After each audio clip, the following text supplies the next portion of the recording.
Welcome back to another technical deep dive here in the debug zone. Today we're tackling a big question and breaking it down with insights from other users. Hopefully this clears up some misconceptions and helps you get the answer you need. So buckle up, stay a little curious, and let's jump right in.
And that's a wrap.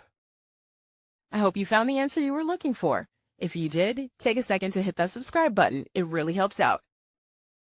And let me know in the comments which solution worked best for you. See you next time in the debug zone.